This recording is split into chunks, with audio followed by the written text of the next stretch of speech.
All right. Good morning, everyone. Let us begin. So, welcome to this second part of our Tefillah series. My apologies for the cancellation last week. What I'd like to try to do this week a little bit, Mirat Hashem, is to delve a bit more into some of the Hashkafa of Tefillah. So, last time we had our share, we really focused much more in terms of the nature of Tefillah, D'oraisa, D'Rabbanan, biblical, rabbinic.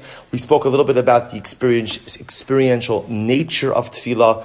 What I'd like to try to focus on a little bit today is what is it exactly that we try to accomplish through Tefillah? What is it that we're trying to do? What is it that we're trying to accomplish?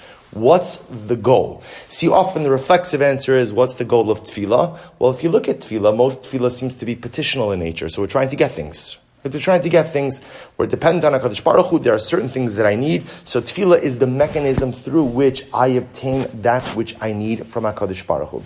The challenge with that, of course, is the Ribono Shel Olam knows what I need even more than I know what I need. And often, again, things that I think I need, I don't really need. Things that I don't even realize that I need, I truly need.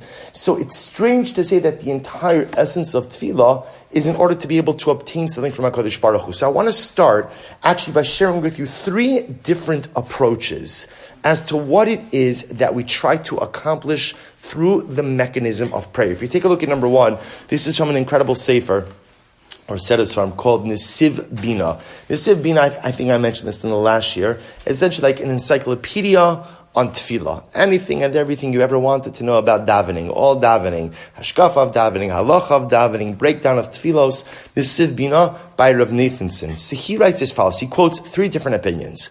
The first opinion is of Shamshon Raphael Hirsch. If you take a look, we're not going to do all of this. I just want to show it to you kind of in like what we call Rashi Prakim, in general outline of ideas. So if you take a look again in 1 Aleph, Rav Shamshon Raphael Hirsch writes, he says as follows, Hamila lehispalo. So remember again, Rav Hirsch posits, in order to truly understand any particular dynamic, so look at the root of the word. So right, we look at tefillah. Now we often translate the word tefillah as prayer.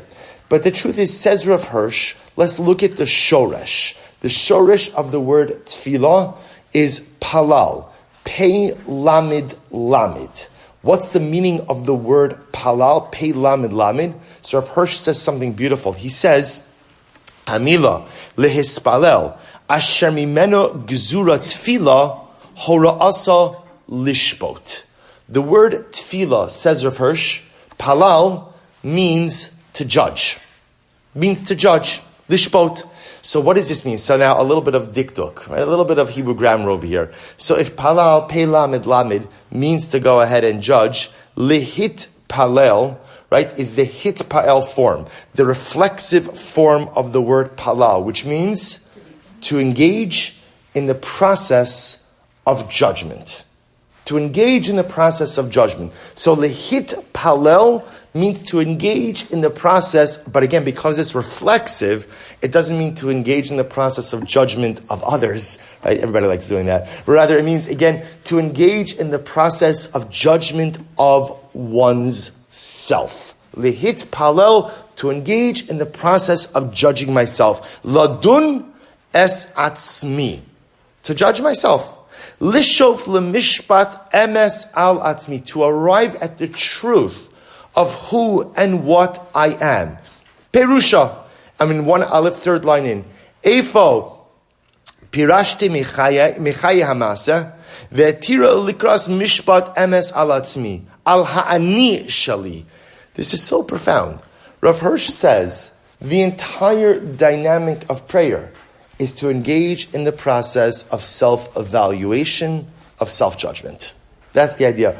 Which probably, if you think about it, is so fascinating. Because how many parts of prayer seem to be really linked to the process of self-evaluation and self-judgment? None of it, right? In other words, if you think about this, it's pretty amazing. Like think about again, whatever person davens in the morning, but think about the things that you say.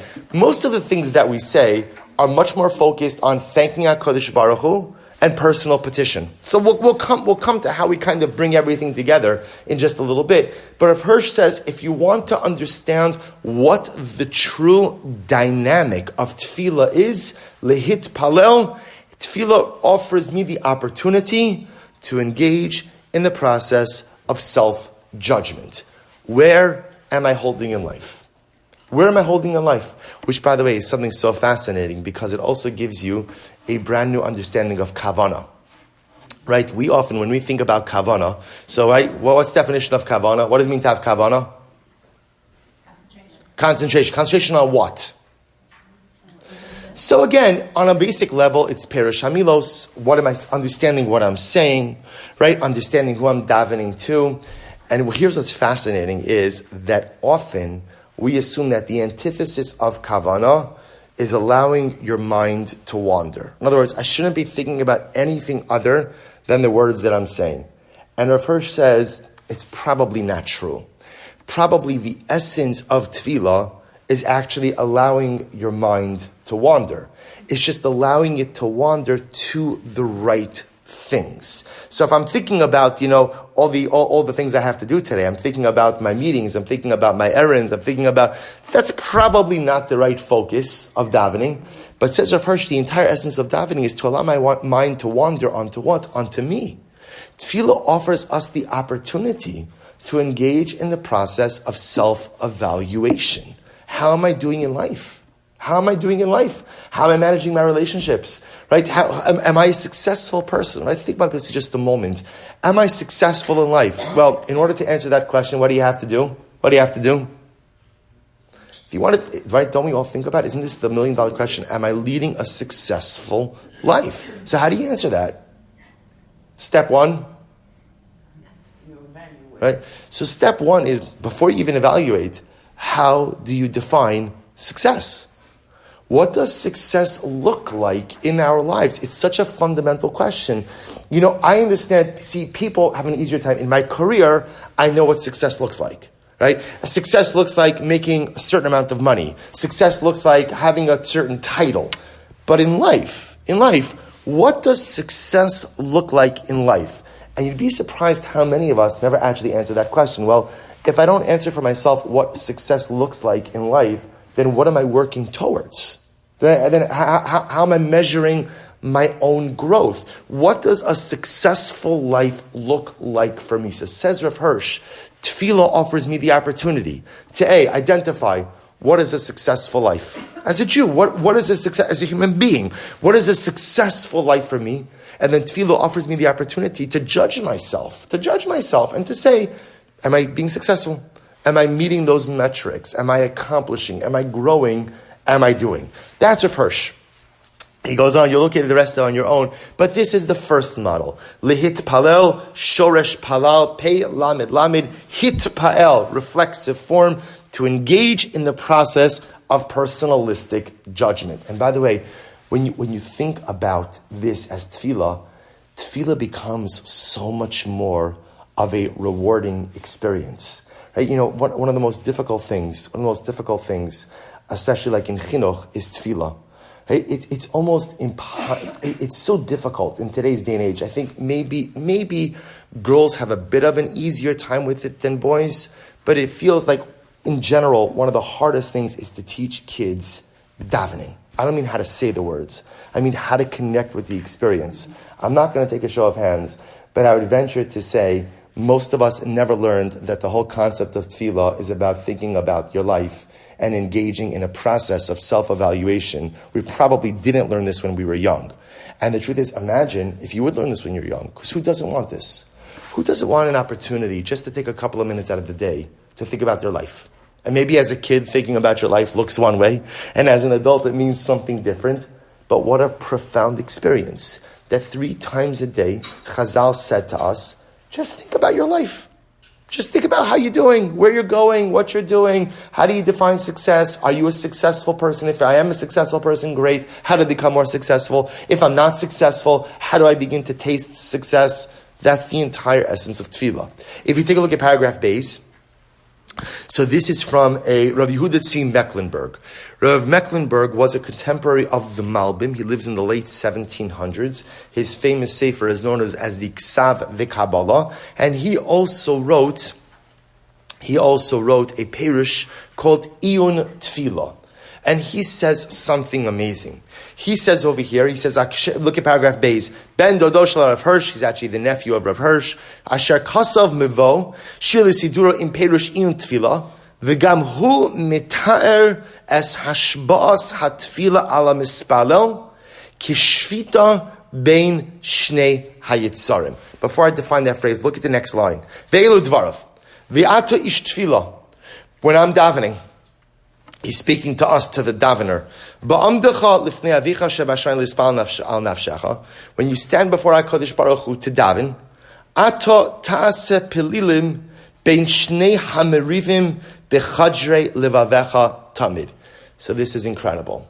So the first thing Rav Mecklenburg identifies is life. Life is a constant struggle. Constant struggle. But what struggle is he referring to? He's referring to the internal struggle between the Yetzer HaTov and the Yetzer Hara. Many of us, maybe not everyone, I think many of us live with a constant struggle between good and evil. I have a desire to do many good things, but on the flip side, I'm pulled in so many negative and wrong directions.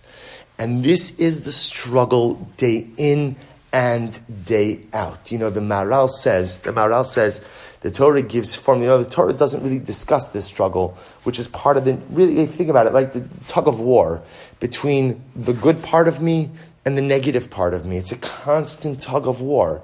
So the Maharal says, why does the Torah never speak about this?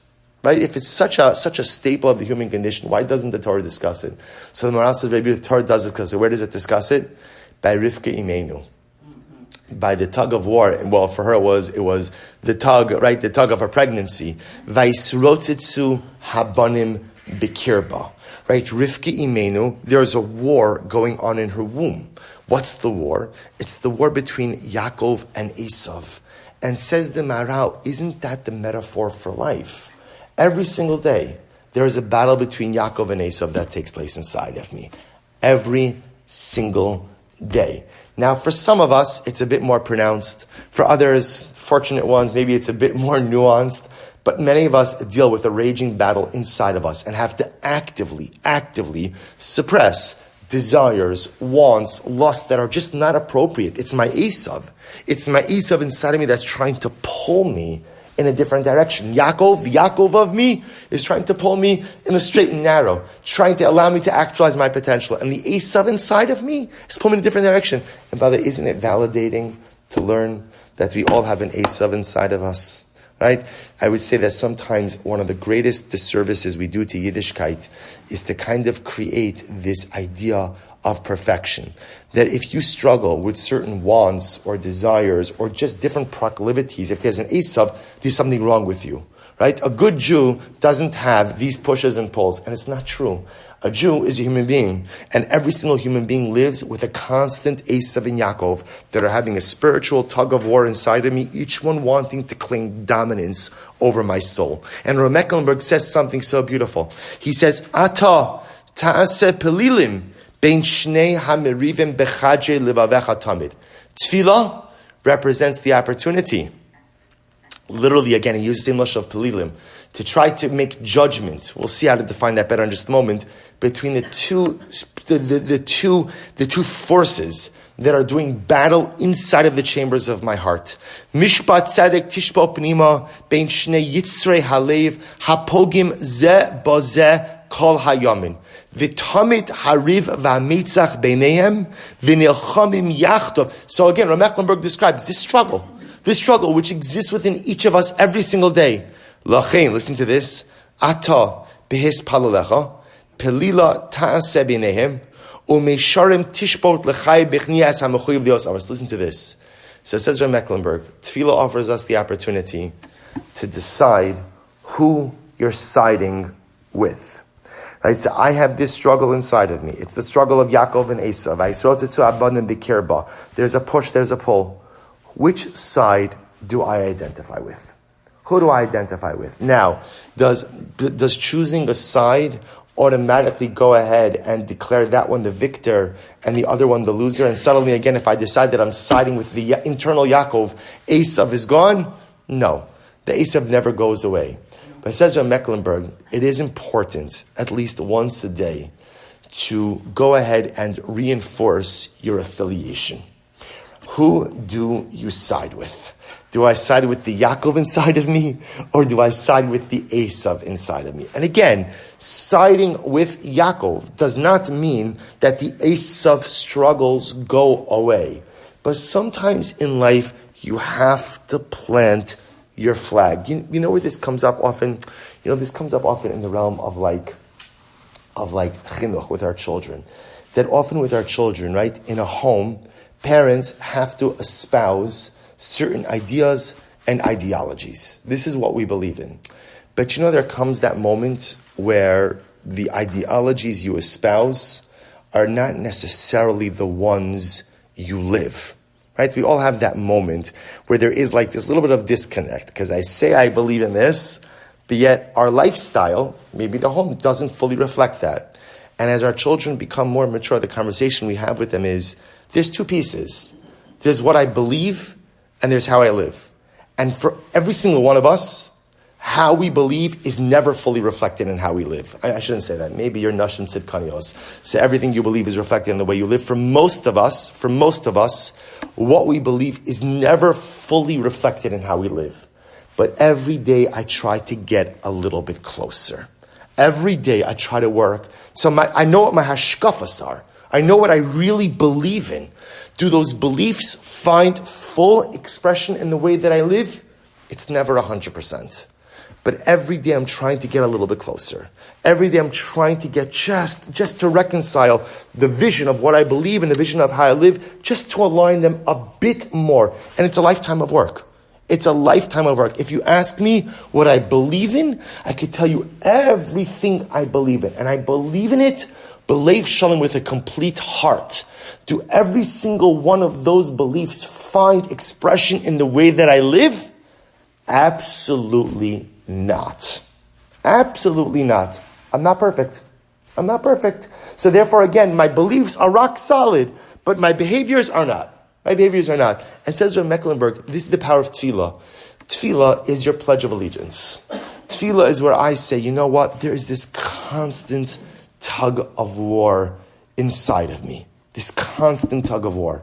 And Tefillah offers me the opportunity to say that although I don't behave perfectly, let me tell you where my allegiance lies. My allegiance is with Yaakov. My allegiance is with HaKadosh Baruch Hu. My allegiance is with Torah. My allegiance is with the good of life, even if at the end of the day that doesn't always find expression in the way that I live. Because pledging your allegiance to your system of values, to your code of ethics, to your behavior, to your hashkafas, is so incredibly important. Because think about this for just a moment. I think that for many of us, we struggle with many things. But there's usually like those 1, 2, or 3 things that are the acute struggle. Right? The things that maybe I've been struggling with for decades. It's possible they don't go away, they're just always there. And you ever have that moment in life where you're facing this struggle and you just get tired. Right? There's just like spiritual fatigue. Like, I'm tired of always fighting the same battles. I'm tired of always coming up against the same challenge. And maybe I'm successful, but inevitably at some point in time I fail. And there are times in life where I feel ready to give up. Rav Mecklenburg posits that's the power of Tefillah. Tefillah is my opportunity to plant my flag, to gain some chizuk, and to tell myself that although behaviorally I'm really not perfect, and there's a lot to do, but I just want to tell you where I plant my flag and who I align myself with. And aligning myself with Yaakov, aligning myself with Kedusha, aligning myself with HaKadosh Baruch Hu, with Torah, gives me the chizik, gives me the strength to then work on my behaviors. So it's similar to Rav Hirsch. It's also a personalistic process of judgment, but it's also an opportunity to choose a side. There's This is a little bit countercultural because, in our greater society, we often have to adopt the position that everyone is right. Everyone is right, just like everyone's a winner. I often feel this way. The worst disservice we do to kids is that everybody gets a trophy after every single game. It's ridiculous. It's ridiculous. Everybody gets a trophy. No, there are people who win and there are people who lose. That's the way life works. That's why, unfortunately, we're not really raising resilient children, because we condition them to think that everyone always has to be a winner. It's not true. It's not true. No one's always a winner. And so much growth in life comes from knowing how to be a loser. That didn't sound right, but you understand what I mean. Right? In other words, knowing how to lose, but knowing how to lose. Knowing how to lose and then pick yourself back up right afterwards. Right afterwards. Rav Mecklenburg says, there are a lot of times in life that I lose. I lose a lot of daily battles. I lose a lot of internal battles. But Tefillah offers me the opportunity to say which team I side with. I'm on Team HaKadosh Baruch Hu. I'm on Team Yetzer HaTov. I'm on Team Yaakov. Do I play well for the team every single day? Nope, I do not. There are some days that I'm great, and there are some days that I strike out every single time. But let me just tell you whose team I am on. That's from Mecklenburg. Letter Gimel, still a number one, Rav Kook. Rav Kook Adab says, as one would imagine, a very esoteric approach to Tefillah, which is quite beautiful. He says, paragraph Gimel, Aleinu lehisamik velikro mispar pamim mashiyoda Rav Kook l'saper v'liglos lana mishpar Tefillah kitruma la'aliosenu hapnimis. It's such a beautiful phrase. Kitruma la'aliosenu hapnimis. Rav Kook says, well, let's read it. He says, Eila dvarav hatefillah hi milamata lemala. Look at that beautiful phrase. It says, Rav Kook, the essence of tefillah, milamata, from below, lemala, to up above. Meaning what? Ketzad, mitoch osa hamayon, hamole kidusha tiv'is shebelibenu, harenu dolim, motzim es hargeshosav haidonos minakoach alapol. To tell you this outside, Rav Kook says so beautifully. Recording stop. Recording in progress. Okay, good. Rav Kook says so beautifully. Rav Kook explains that what's the essence of tefillah? Tefillah is discovering your inner kochos. Milamata limala. It's reaching down inside of myself, discovering the abilities I have, and then using tefillah as the springboard. Tefillah is the discovery of the abilities, and now I could go ahead and do something with those abilities in life. Milamata limala. Now, of course, you can understand milamata limala means I daven from down here and my tefillos ascend on high. Rav Kook says it means something different. Milamata, I reach deep inside myself, find the strengths, the abilities, the kochos that I possess, limala, and then uplift them by finding a way to plug them into dynamic activity.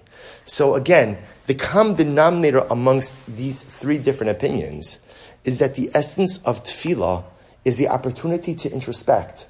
Total opportunity to introspect. Right? So different aspects of introspection. Rav Hirsch, judgment. Personalistic judgment.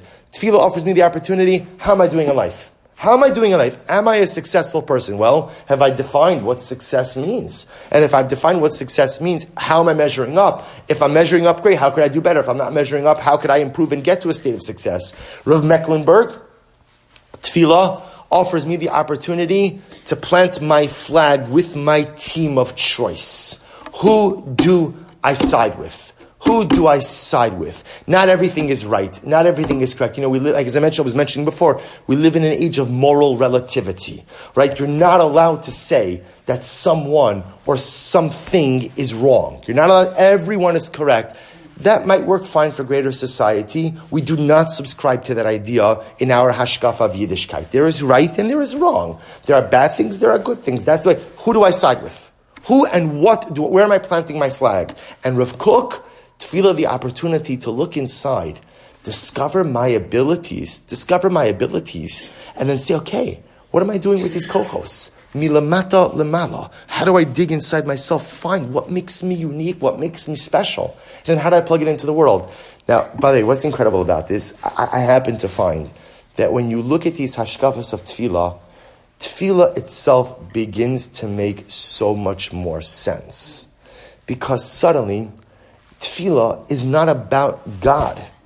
Which just sounds crazy, right? But tefillah is not about God. What is tefillah about? Or who is tefillah about? Me. Tefillah is about me. You see, everybody gets so wrapped up in the hashkafas about tefillah, HaKadosh Baruch Hu, he knows, what does tefillah matter? Who says tefillah is about God? I know it sounds strange to say. Who says tefillah is about the Ribbon Shalom? If you just look over here, now again, granted I did not give you the full array of the opinions on the Hashkafa of Tefillah, but it is quite striking. Rav Hirsch, Rav Mecklenburg, Rav Kook, all three opinions saying don't make one mention of God in the context of Tefillah. They all understand that the power of prayer is that it offers me the opportunity to step out of myself, or maybe to step into myself, to step out of life and to really engage with myself in a real substantive fashion. Judge myself, choose my team, find my kohos. This is the essence of tefillah. There's only one problem, right? What's the problem? What's the problem with these approaches? What's the problem? They don't really seem to be a correct explanation of the primary examples of prayer that we have. Right? When we look in the world of tefillah, there are two primary tefillos. Now, there are many examples of tefillah, and we learn kind of a little bit from different things, but there are two primary tefillos that ultimately serve as like the paradigm for the prayer experience. Number one is in number two. Example number one is in source number 2, Moshe Rabbeinu. Va'eschanan al Hashem ba'isahi leimar. Remember Parshas Va'eschana, Moshe Rabbeinu says, I supplicated to Hashem at this time, saying, Hashem Elokim, atah achilos salaros esavduchaz gadlacha v'esyadcha chazaka, asher miyal v'shayim v'aretz asher yaseh, kima'asecha v'chi gvurosecha. Moshe Rabbeinu tzikash Baruch Hu, I've only begun to see your greatness. I've only begun to see your awesomeness. Ebrana ve'eres ha'aretz ha'tova she'be'ever ha'yarden ha'hara ha'tova zeh v'ha'lavanon. Let me go into Eretz Yisrael. Right? This is Moshe Rabbeinu's famous last supplicative plea to enter into Eretz Yisrael. And in number three, the Gemara Maseches Brachos says, and again, this is halacha now. The halacha says, we learn so much from Moshe Rabbeinu. Darash Rabbi Smaloi, li'olam yisader adam shvacho shel HaKadosh Baruch Hu v'achar kach yispalel. A person should not immediately launch into requests. When you daven, don't just start asking stuff from God immediately. Rather, what should you do? First, you should praise Hashem, and only then should you ask HaKadosh Baruch Hu for something. Where do we know this model from? Minolon, Mimoshe. Dechsev, Va'is Hashem ba'isahi uksiv Hashem Elokim atachilosa. So something interesting. If you look at number 2, you'll notice Moshe Rabbeinu has a very strategic model for how he prays. How does he pray? Right? First, he praises Hashem. Right? I've only begun to see your greatness. Praise Hashem. Then he asks HaKadosh Baruch Hu for what he wants. Then he asks to go into the land. So the Gemara says, by the way, this is the paradigm for prayer. And by the way, where do we see this paradigm? Where do we see it? Shmona Esrei. Right? This is the entire structure of Shmona Esrei. The first 3 brachos of Shmona Esrei are praise, are shevach, they're praise. Right? Then we launch into supplications, and then we end off again with gratitude, with thanksgiving, hodah. And again, this halacha l'maisa. So where does prayer find its model? What's the model for prayer? Moshe Rabbeinu. First you praise, and then you ask. First you praise, and then you ask. The second primary source for tefillah, which is what we're going to spend the entirety of next year on as well, is Chana. Now the story of Chana is a fascinating and riveting story, and how Chana becomes really the primary paradigm for tefillah, even more than Moshe Rabbeinu in many respects. If you take a look at number 4, so this is from the beginning of Shmuel Aleph. So you know the story. V'atakam Chana acharei achla b'shilo v'acharei shaso ve'eli hakohen yoshev al hakisei. So remember again, Chana we know is barren. Chana doesn't have children. She goes up with her husband Elkanah and with his other wife Penina. Every year they go up to Shiloh, to the Mishkan. Chana is always very broken during this experience because Penina is there with all of her kids. So Chana finishes eating, and what happens? Pasuk Yud, V'hi maras nafesh. She's very bitter. She's very bitter. Vatispalel al Hashem ubacho tivkeh.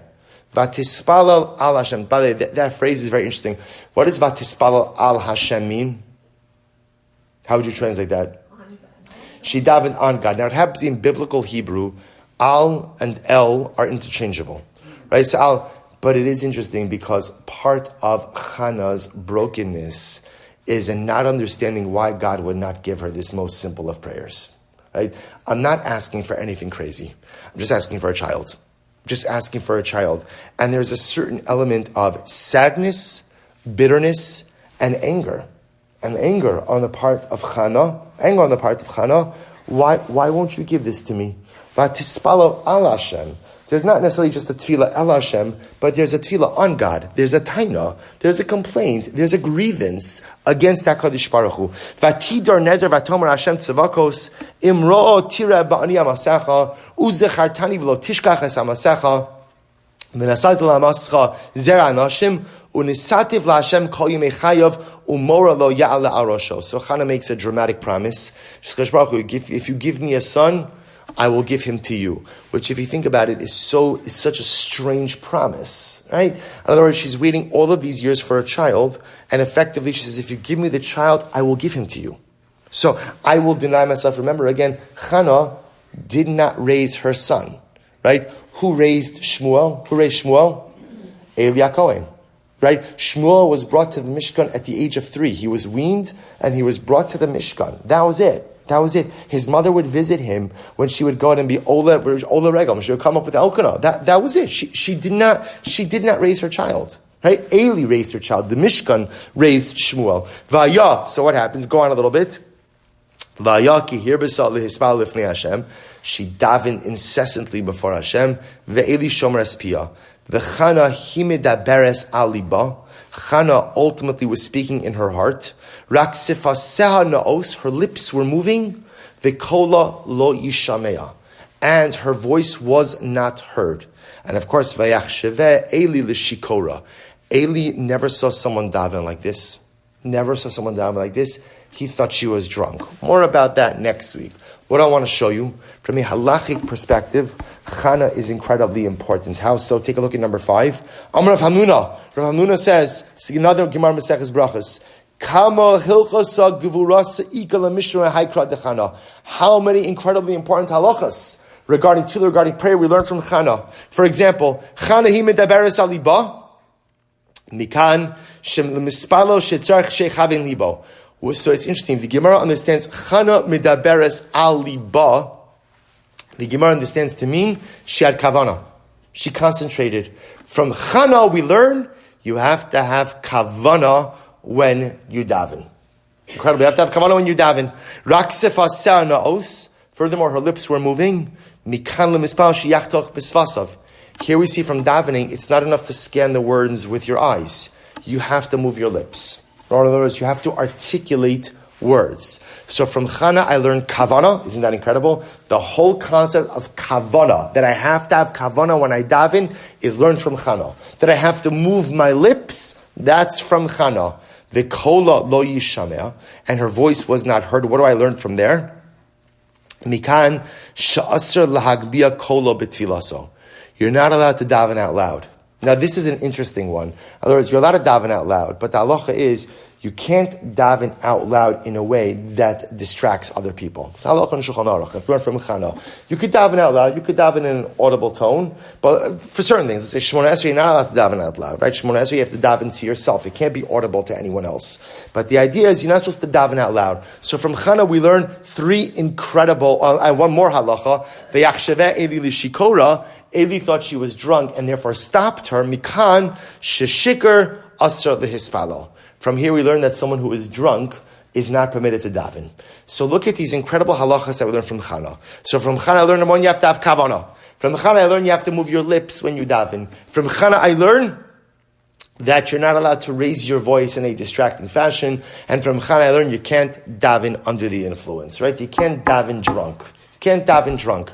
So first I just want to point out, isn't it incredible that we learn so much more from Chana than we learn from Moshe Rabbeinu? From Moshe Rabbeinu I learn a framework. A framework. Praise, petition. Praise, petition. You don't go right into asking for whatever you want. First you praise HaKadosh Baruch Hu, then you get into what you want. But from Chana, it's incredible. From Chana I learn kavana. From Chana I learn moving my lips. From Chana I learn not raising my voice. From Chana I learn all of the basics of tefillah. Now why am I bringing this up to you? Because here's what I found intriguing, which is I started out this year with 3 different models of prayer. Right? So we have Rav Hirsch, self-judgment. Rav Mecklenburg, choosing my team. Rav Kook, digging inside of myself. What's the common denominator amongst these 3 approaches? They have nothing to do with what? Nothing to do with? Hashem. But more specifically, nothing to do with asking God for anything. Right? Again, even if you want to say, well, all of this has to do with Hashem, because at the end of the day, I judge myself based on what HaKadosh Baruch Hu's expectations are of me. Right? And ultimately, I'm choosing the team HaKadosh Baruch Hu, or Mecklenburg, and I'm looking inside to see what kolchos HaKadosh Baruch Hu gave me, how I could use them. So they have to do with God, but the three philosophies of prayer as espoused in source number 1 have nothing to do with asking stuff from God. Yet, the paradigmatic examples of prayer, Moshe and Chana, are both what? Both what? Petitional prayer. They're both asking stuff. Right? Moshe Rabbeinu, let me go into Eretz Yisrael. Chana, give me a son. So how do you reconcile this? How do I reconcile? And by the way, I just want to point out, if you think about it, virtually every single instance of prayer that we have in the Torah, if you think about it, is all people davening for what? For things, right? In other words, we don't find anyone just davening for the sake of davening, right? The closest example we have is maybe Yitzchak, right? Maybe Yitzchak. Yitzchak Avinu, right? The Torah says in Parshas Chayesara, Vayetze Yitzchak lasuach basada. Yitzchak went out into the field with no arav in the evening. And the Gemara Darshins, what do we see from there? What was he doing in the field? Sicha is also the same wording as tefillah. He was davening what we call mincha, the afternoon prayer. Yitzchak is maybe the only example of someone who now what is Yitzchak davening for? What is he davening for? I don't know, it doesn't sound... In fact, Rabbi Yitzchak Berdichev says so beautifully. He says, this is the power of mincha. He says, that's why mincha is fascinating. Mincha is the most powerful tefillah, the Rebbe says. In Chassidus is a concept like this. That mincha is the most powerful tefillah. Why? The Rebbe says something so beautiful. He says, Shachris, you have to daven to God. Right? Why? Because the whole day is ahead of me. And so many things could go right, and so many things could go wrong. I need divine assistance. Davening at night, you have to daven at night. Why? Because nighttime is filled with so much uncertainty and so much danger. I give my soul back to HaKadosh Baruch Hu. I need to daven at night. Middle of the day, do I need to daven? Do I need to daven? No. He says, why does a Jew daven in the middle of the day? Why do I daven mincha? Simply because I want to connect. That's why he says, that's why it's called mincha. Mincha actually means a gift. A gift. It's just a prayer for the sense of connection. That's why mincha is one of the most powerful tefillos that we have. My point is, in Chumash, you only find people praying for stuff. Right? You don't find them engaging. So how do you reconcile this? I have three philosophies, 3 Hashkafas of Tefillah, which are beautiful, all about engaging in the process of self-judgment. Where am I holding in life? Who do I affiliate myself with? And what can I find when I dig deep inside myself? But again, how do I reconcile that with the paradigmatic examples of prayer being petitional prayer for people who need things? Moshe needs Eretz Yisrael. Chana needs a son. So how do you reconcile this? Perhaps the way to reconcile this is as follows. Tefillah starts with asking for things, right? Why does it start for asking for things? Let's think about this just a moment. You see, if you go through Rav Hirsch, Rav Mecklenburg, and Rav Kook, right? In order to engage in the process of self-judgment, and in order to really decide whose team I want to be on, and in order to look inside myself to see what kohos, what do you need to do? What's the first step? in order to go ahead and engage in this process of tefillah? What do you need? A person needs to make themselves vulnerable. See, that's really the first step of tefillah, is vulnerability, a willingness to make myself vulnerable. Most of us don't like to ask ourselves the question, am I successful in life? Why don't I like to ask that question? Because I don't want the answer. Because the truth is, no, even if I am successful, am I as successful as I could be? No, absolutely not. I don't like asking myself that question. It's a difficult question. I don't like making myself vulnerable. Whose team do I affiliate with? It's easy. Of course, I'm Team God. Rah, Team God. Absolutely. I'm all about Yaakov, all about Kedusha. Really? Is that true? Is that really where I planted my flag? Is that really what my lifestyle is conducive of? Is that really reflected in the decisions that I make in life? Is that really true? Right? Do I really want to look inside myself to find my kohos, to find my strengths? Because if I find my strengths, the best thing in life, right? I've often felt this. Who sometimes you ever have a day like that?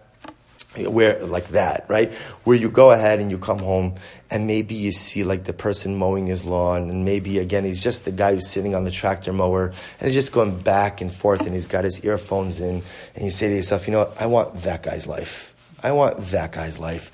That's what I want. I don't want to have to think about anything. And I just want, of course, that guy has his own peckle, I guarantee you, right? But it's really difficult to make ourselves vulnerable.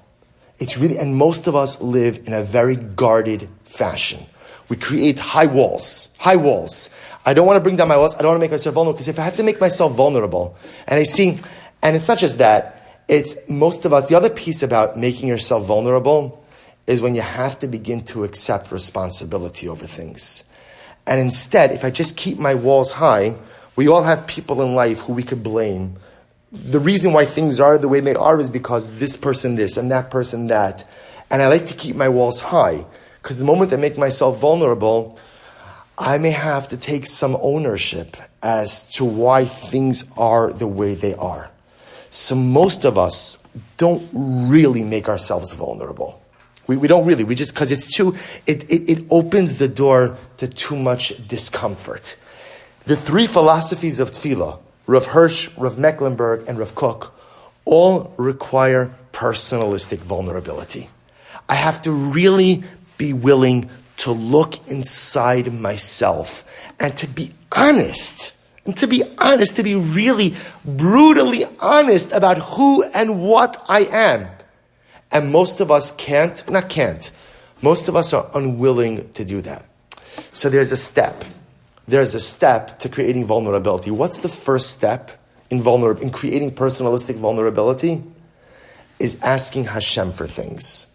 See, because if you think about it, that's also vulnerability, right? When I ask God for things, what am I essentially saying? What am I saying? I am not the provider of all, right? I'm not the provider of all. As hard as I work, I can't guarantee my parnasa. And as much as I want it, I can't go ahead and ensure my health.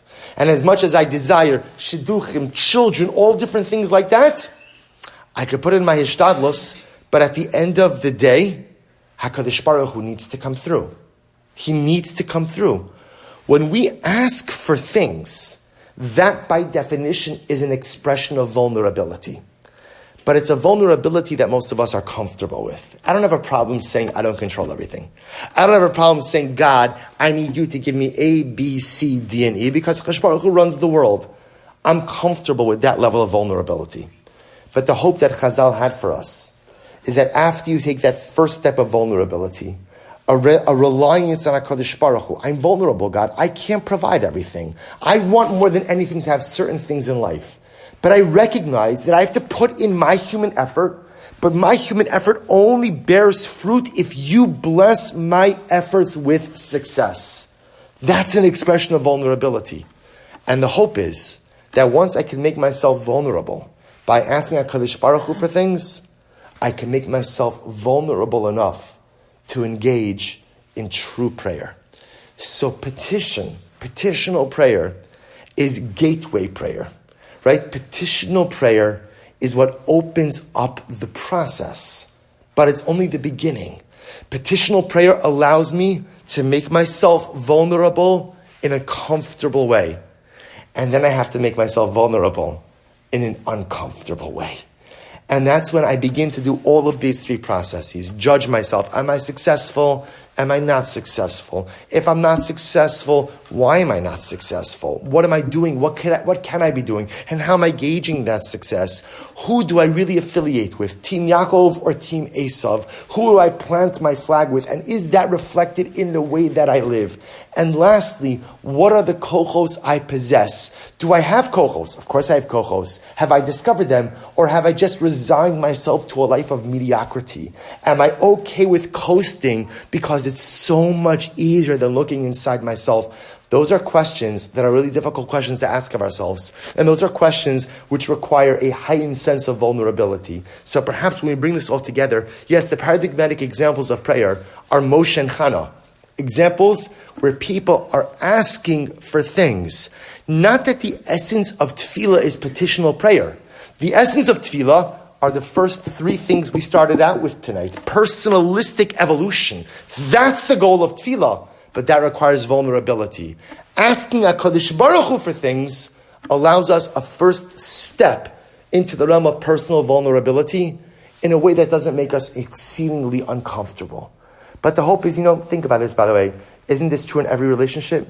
Right? A person gets into a relationship. And the truth is, the scary part of any life relationship is when you have to make yourself vulnerable to another human being. That's the hardest part of any relationship. And especially if you've been hurt in the past, right? There's even a greater sense of reticence to make myself vulnerable. But if you don't make yourself vulnerable to the other, the relationship is stunted. It cannot progress. The power of prayer lies in making ourselves vulnerable. Because it's only once there's vulnerability that we can engage in the introspective process of prayer. But asking HaKadosh Baruch Hu for our petitional requests is the first step in that vulnerability. So it turns out that asking God for stuff, which so often in the Hashkafa of prayer occupies center stage, is not an ends. It's a means. The goal of tefillah is Rav Mecklenburg, Rav Hirsch, Rav Kook. That's the goal. But in order to get there, petitional prayer allows me to wade into the waters of vulnerability.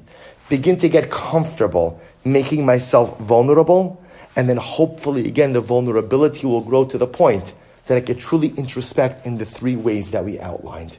And this, I think is such a... I always have to thank you all for allowing me to give this share, because the truth is, I'm going to be honest, I think, like many of us, I pay attention to davening, but not pay attention as to what I'm trying to accomplish through my davening. And I think when you begin to think about it like this, you begin to see that we have a great gift to think about ourselves and to think about our lives, however many times a day you're davening, once a day, twice a day, 3 times a day. And by the way, you also begin to see this, that you could undergo this process even without a formal framework of prayer. This goes back to our last shir, that according to many opinions, one could fulfill, even if you hold that prayer is a biblical obligation, one could fulfill the biblical obligation of prayer through just thought, through contemplation, even without a siddur. A siddur is there as a mechanism. Everything that Chazal created with organized prayer is there as a stepping stone to ultimately get us to the process of prayer, which is introspective, which is self-evaluative, which allows us ultimately to truly understand ourselves. All right, so we'll stop over here for today. And Meretz Hashem, I think we have one more, right, in January? I think one more scheduled. Shir Meretz Hashem. Next year, we're going to focus a bit more on the halachos of tefillah as they emerge from the story of Chana. We're going to focus much more on the Chana story, because the Chana story, and by the way, people often think the Chana story is only Chana's tefillah before she got a child. It's not true. Remember, actually, tefillah's Chana, right, is actually the tefillah where after she received the child, right? So in other words, there's a power in prayer before you get what you want. There's a power in prayer after you get what you want. In Meretz Hashem, that'll be our focus in the next class. Yes? So, prayer is supposed to be very personal, very, very personal. So for women, I understand it, but for men, why is it then that it's better to daven with a minion than to daven by yourself? Okay, so because there are so many other things that happen in the concept of tefillah. For example, there's the concept that sometimes I need something from Hashem, or I need something for myself, and I don't have the requisite merits to be able to carry the day. So the truth is that tefillah b'tzibur, congregational prayer, allows me to tap in to the collective merits. There's also a power of prayer in that it roots us in community. It roots us in community, meaning we don't, I eventually there are many wonderful things, I think many wonderful things that we discovered over the course of the pandemic. I think one of the sad realities that happened is that people kind of retreated into their own corners and have not really yet even emerged. There's a power of being part of a tzibur, where tefillah b'tzibur, the obligation to daven with a minyan, roots you as part of the collective. So it's like anything in Yiddishkeit, there's generally multiple things happening through any one mechanism. So when you daven, there's all of these things. There's also collective merit. There's also being part of community. That's why there's the emphasis of Tefillah B'tzibur. All right, wonderful. Thank you everyone for coming. We'll continue Mirat Hashem next month. Have a great day, Helsinki.